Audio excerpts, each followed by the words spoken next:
Nathan Bill, how are you? Good, mate. How are you? Mate, doing beautifully as usual. Heaps to cover off today, so we know each other quite well. You've got a cracking business.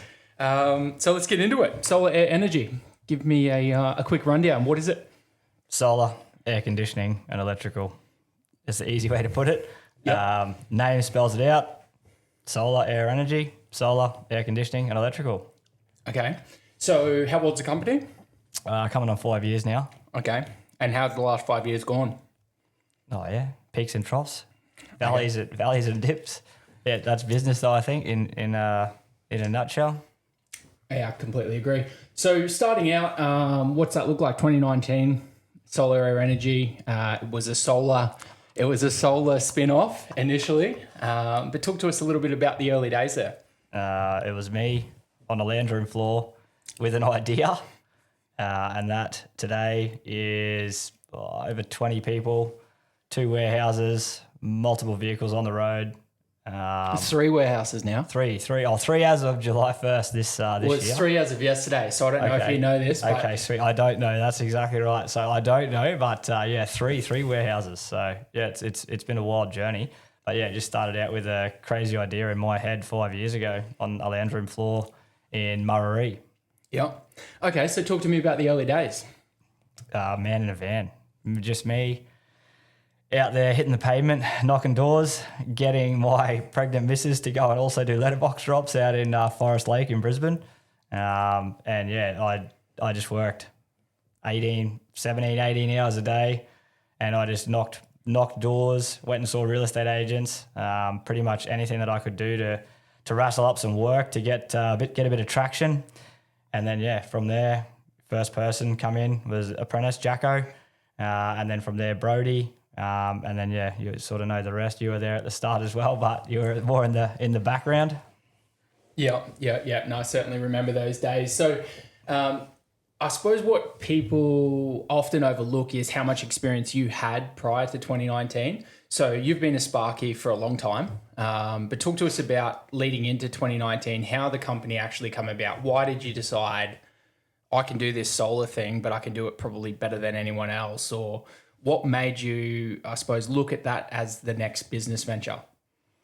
Yeah, when I think about it, I don't know if I would use the terminology do it better than and other people. There's a lot of companies out there that are doing very well in business. Some of the companies that I've worked at in the past have sold for astronomical amounts of money. Kudos to those guys. They've done a great job. They've gone out, they've built something, and then they've sold that so that they can move on to the next chapter in their life. I don't think it's always about making a better business than someone, but it just comes down to, I guess, customer relations and what you build out with your systems and processes, so that you obviously have something that you're building from the ground up that you can, I guess, use and work through life with, and have people around you that genuinely want to be there day in, day out. And I think that at Solar Air Energy, we've done that over the last couple of years. We've built something that people genuinely want to be a part of. They want to come in, they want to grow with us. I feel like it's been a success.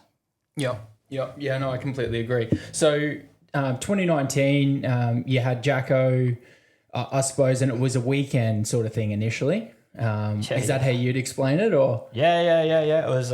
It started out as weekends, weekends and afternoons and nights. Mm-hmm. I think I used to work nearly every single night, just doing little odd jobs, putting in power points and switches, or just little random things, electrical things, fans, and just little tiny things that might seem minuscule and that some companies didn't want to do. But that was how I built the company up. I talk to people now. I've spoken to a few tradies or business owners that have gone out and tried to start a business, and it just blows my mind that they're not interested in doing those little things. Just changing a switch or changing a power point or just installing a fan.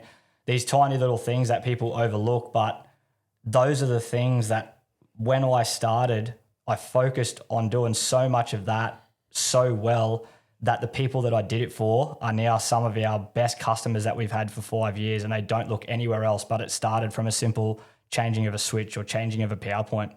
Yeah, no, I see that as well. So I suppose once you got to a little crew there, once you had the solar stuff locked down, the switches, which was the electrical side, and you were doing so much of that yourself, that's when Brody come in more from like an air conditioning, and that I suppose created the air side of the air conditioning in Solar Air Energy. Talk to me about how that transition happened after it was just you and an apprentice to bringing in I suppose, really the first next trade. It's someone else who's heavily invested in it, and it's like really trying to grow a service out. And that's a big jump. We've watched quite a few companies try and go out man in a van, not work. Not to mention make the man in the van work and then bring on someone else to sort of contribute to that. How did you find that, I suppose, that 2020 year with the additional trade there? Yeah, it was stressful. The biggest thing with bringing other people in, their livelihood is on the line. So they've got bills to pay.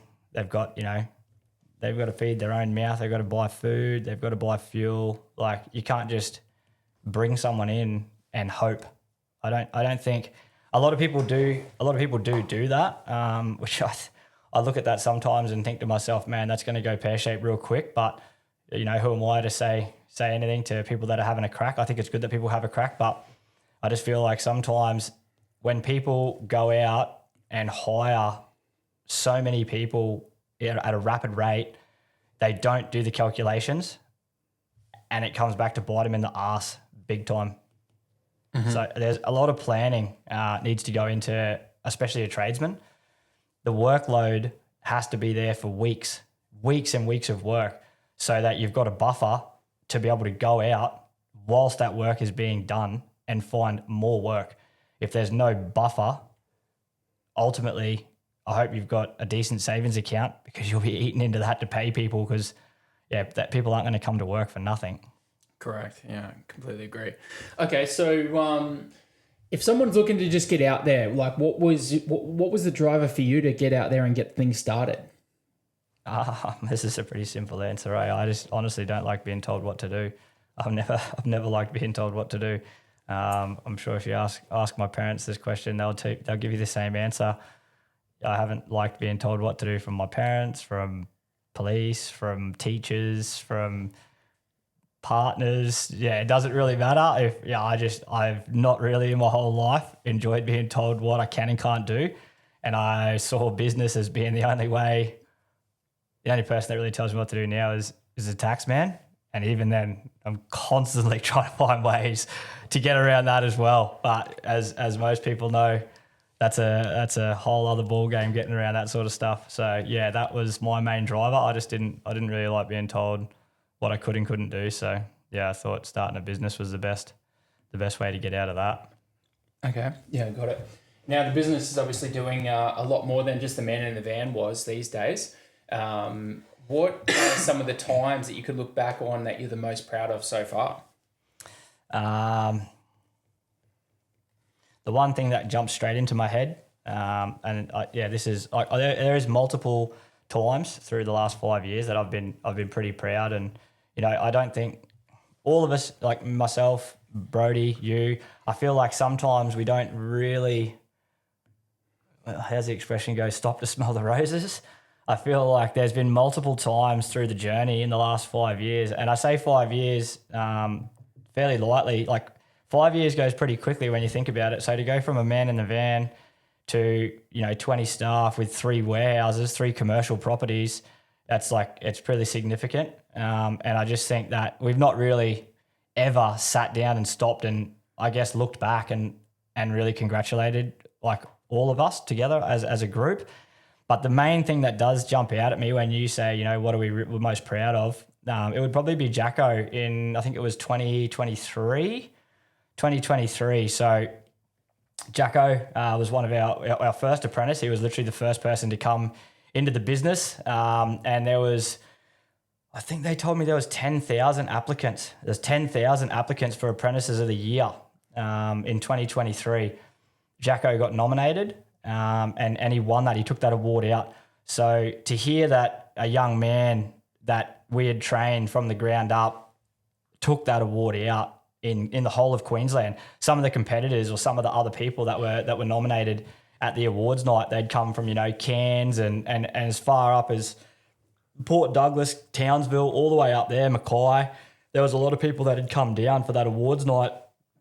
And to be sitting in the crowd and to hear Jack's name take out Electrical Apprentice of the Year, that was probably up there, I would say, in the last 5 years with one of my proudest moments, to know that we've had that sort of an impact on a young person's life, that he has taken out that sort of an award. It's pretty prestigious, I think, in the whole of Queensland when you have someone tell you that there was 10,000 people that entered it.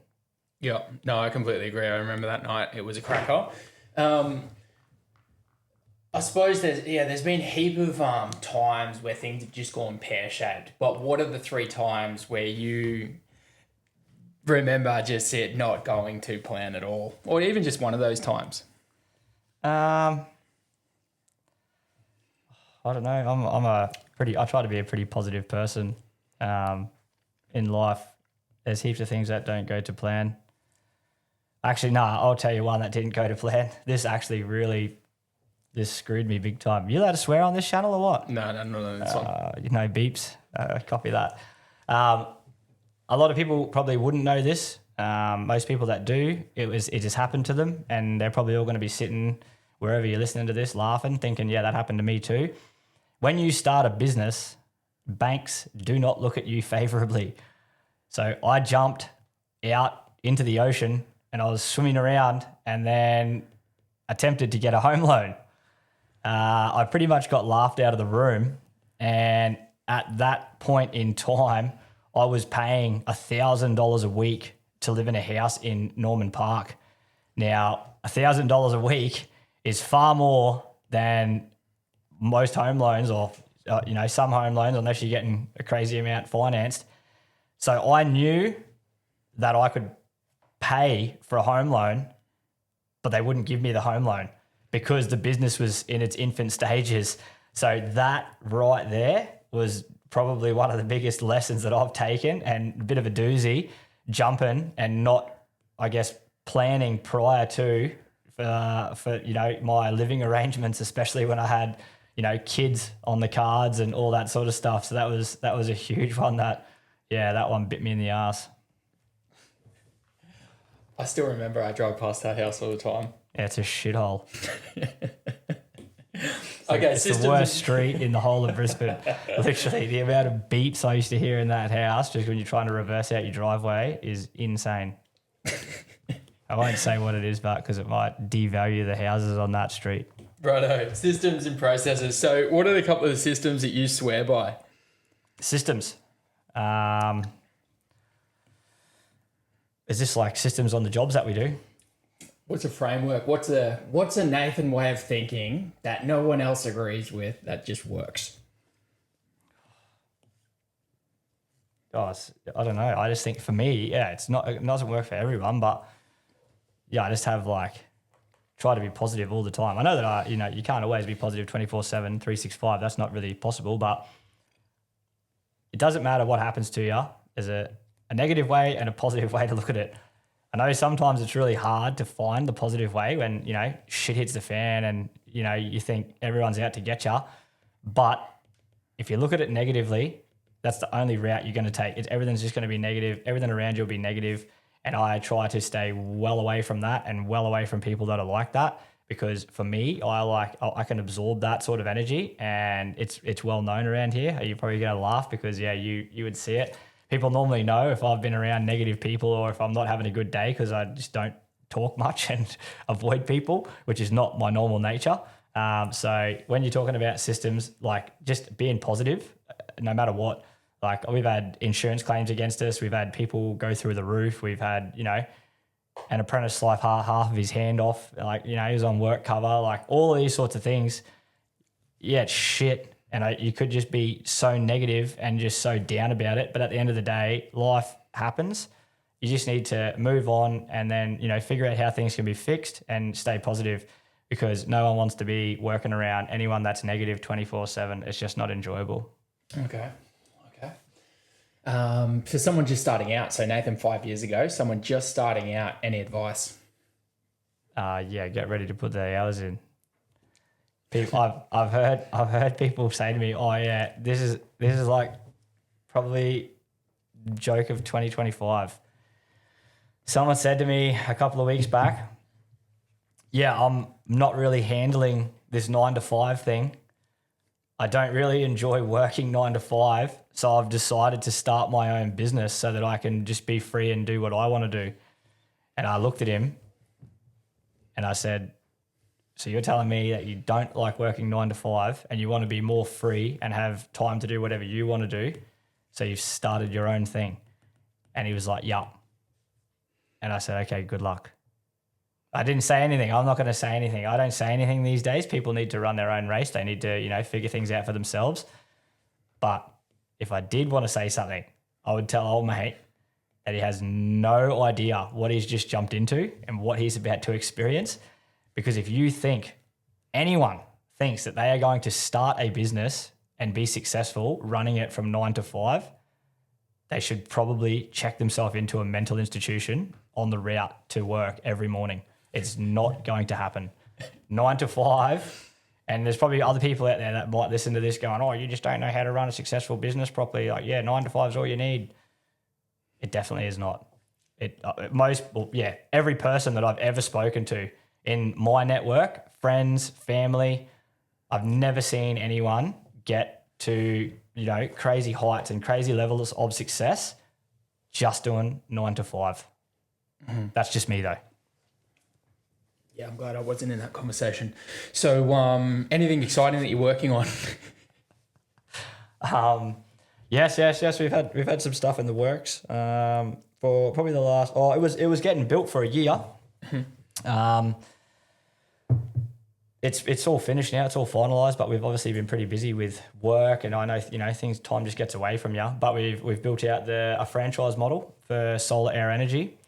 The reason that this has happened is because I could see a gap in the market with tradesmen, and it just ties into, I guess, what we've discussed here with people thinking that this is easy and going out there and leasing vehicles and starting a business, especially tradies that give it a crack, which I'm all for. I'm all for tradies giving it a crack, but ones that have young families. I don't think that they realise the stress of being able to feed meows, especially when kids get involved. And it does sometimes just unravel and become too much, and they just throw the towel in. The reason we've built out the franchise model is to help, I guess, electrical tradesmen and also fridgies that want to jump in with us. I think that working as a team is a lot of a better idea than working by yourself. There's so many hidden parts to a business that I think tradesmen don't think about, and it's not because they don't know, it's just because they're wired differently, and I'm in that same boat. Like marketing and website and SEO and customer retention, all these things that I've learnt over the years due to specific people in my life that most tradesmen don't have exposure to, and it just falls by the wayside. And then when I talk to them, when they're 1 or 2 years in, and I say words like, customer retention and, how's your SEO going? How many leads are you getting into your funnels and all that sort of stuff? And they look at me like I'm speaking Chinese. And then I just think to myself, mate, you've been going for 2 years and you've not even started any of that. It's very disheartening to see, because I know that there's a lot of good tradesmen out there that do a great job. They look after all their customers, but they just don't have the know-how when it comes to setting all these systems and processes up to actually, get their business to take off. Okay. And last thing, where can they find you? Looking for more info on Nath? Where do they go? Anyway, I'm not very active on Instagram these days. I'm pretty famous. I think I've got 1,800 followers, so I like to think of myself as a big deal on there. But LinkedIn, you can find me on LinkedIn or Instagram, any of those pages. But also the Solar Air Energy Instagram account, you can probably reach out on that, and the girls will message back and book us in for a chat. Appreciate it.